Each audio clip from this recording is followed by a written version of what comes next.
Do you believe in the occult? No? Well, I bet I'll be able to convince you, so stick around if you feel like you can prove me wrong. Hi, I'm V, and today I'll be filling your curious craniums with the top 5 scary, lost footage from Ed and Lorraine's Occult Museum. Number 5. Satanic Worship Idol. Before we dive into the strange footage of the Satanic Idol, let's talk about its odd and terrifying backstory. The story of the idol begins in 1991, near Ed and Lorraine's home. There was a lost deer hunter wandering through the area, and after hours of finding no discernible landmarks or ways home, he came face to face with an odd and captivating discovery. In front of him was a large, raised rock formation consisting of circular rocks and a strange being standing in the center of the altar. The hunter, as I believe most of us would be, felt quite uncomfortable and uneasy about this discovery. So he began making his way back to his car, but on his way, he turned to his side and noticed an elderly man with dark eyes dressed in a fully black suit walking in perfect step with him. The two hadn't shared a word, and the hunter became more anxious with each hollow step he took, still not sure of the way out of the woods. The hunter cautiously turned over to the strange man, and with a deep breath he asked, "How do I get out of here?" The strange man lifted up a frail hand and pointed towards a small overgrown path. The hunter turned to see a small pathway and then turned back to the man to thank him, but upon glancing,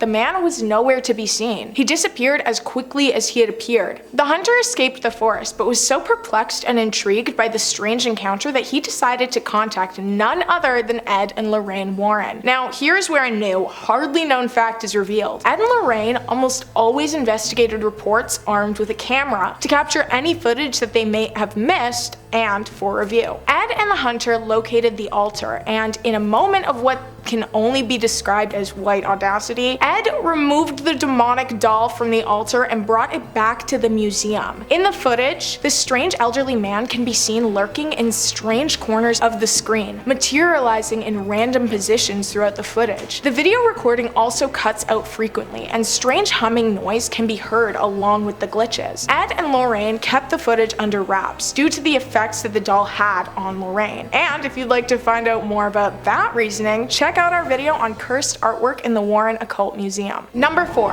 Snedecker House. The Warrens are famous for their home investigations of the Perron family, the Conjuring movie inspiration, and the Amityville home. But there's a less known, very well documented case that the pair also investigated, the Snedecker House. Carmen and Al Snedecker rented a home in Southington, Connecticut, but upon exploring the house, they encountered something that would have scared me out of there faster than light. The pair discovered mortuary tools in their basement, tools that were used in the closed morgue that was in the basement of this house. The home was a funeral parlor. The only time living in a funeral home is acceptable is in My Girl. The couple began smelling rotten flesh, strong chemical odors throughout the house, and the water from the taps would randomly turn a deep red. Their sons were plagued by visions of ghosts and other strange entities. The ghosts became aggressive towards the family, and that's when they decided to call the Warrens for assistance, scared for their lives. The Warrens showed up, filming. They documented several apparitions. Lorraine reported feeling several supernatural entities, all who were filled with vengeance and bouts of pain. The Warrens deduced, within the same visit, that they believed the morticians would participate in horrendous, actually unspeakable acts with the deceased bodies brought into the home. Ed and Lorraine ended their investigation very quickly. In the tape, it's reported that the Snedeckers repeatedly asked for sound advice on how to deal with their issue, but sadly, no footage beyond their questioning has been released. The Warrens' advice to the family remains a complete mystery. What do you think their advice would have been? Number 3.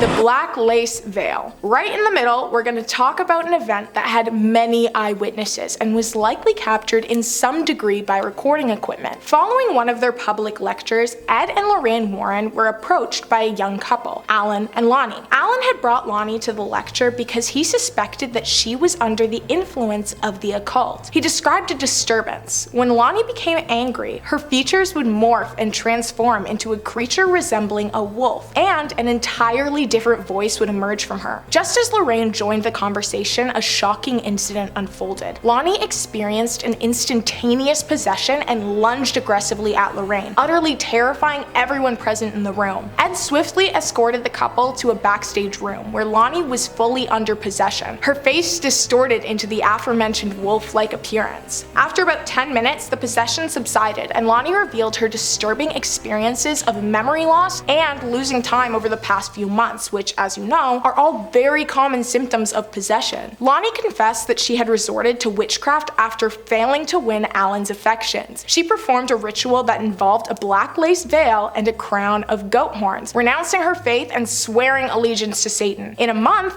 Alan began showing interest, but the demonic entity had gained entrance into her life. Ed knew that Lonnie needed an exorcism and contacted a priest who arrived the same day. During the exorcism, the entity within Lonnie screamed in protest, but was eventually separated from her, vowing to return to another. The Warrens took the black lace veil, goat horns, cup, and conjuring book for safekeeping to prevent repossession. However, the story of the veil didn't end there. Months later, during a meeting with another woman who manifested multiple personalities and inhuman entities, her gaze landed on the black veil. She clutched it, her features transformed, and she became an inhuman spirit. Ed, armed with blessed water, banished the demon a second and final time. Both of these events are said to have been captured on a tape recorder, as the Warrens frequently recorded their lectures. Number 2. The Haunted Pearl Necklace. The Haunted Pearl Necklace is also referred to as the Pearls of Death. This jewelry's effects are pretty obvious. The necklace is known as one of the most dangerous items within the Warrens Occult Museum, so yeah, it's living up to its name already. The Pearls of Death is a cursed necklace that has a curse or entity residing in it, causing anyone who wears it to be strangled, and in some cases even strangled so brutally that their lives are ended. Yeah.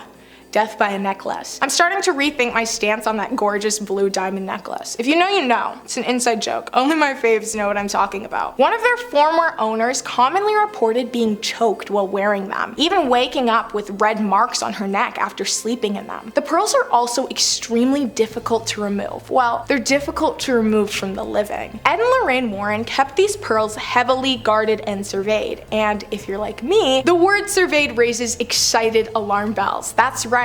Within the museum, several security cameras are placed, which not only protect the artifacts, but also monitor any strange activity. In one surveillance clip, which was privately distributed by an anonymous source who had regular access to the museum, revealed a myriad of strange activities surrounding the pearls. The video captures the pearls vibrating ever so slightly before a small light emanates from them, and a dark shadow quickly shifts towards the ground, as though it was water flowing out of the pearls. These events repeated night after night, typically around 4:24 a.m., with the effects being weaker the further away they get from the stated time. Whether Ed and Lorraine were aware of the footage being leaked to a select group of people, they never addressed it. They didn't even deny it. I suppose they figured ignoring the footage completely would decrease the interest in it, and hey, they were right. I'd never heard of it until now. Number 1. White Lady of Union Cemetery. You guys know how I feel about the naming. Come on, be more creative. The White Lady? Guys, just please try a little bit harder. Anyway, the White Lady is the name of the ghost that haunts the Union Cemetery in Connecticut. The legend surrounding her origin varies, but there are several points that consistently align to create an accurate backstory. She's thought to be the ghost of Harriet Seeley, who searches for her deceased son throughout the graveyard. It is also widely agreed that she wears a bright orange dress. No,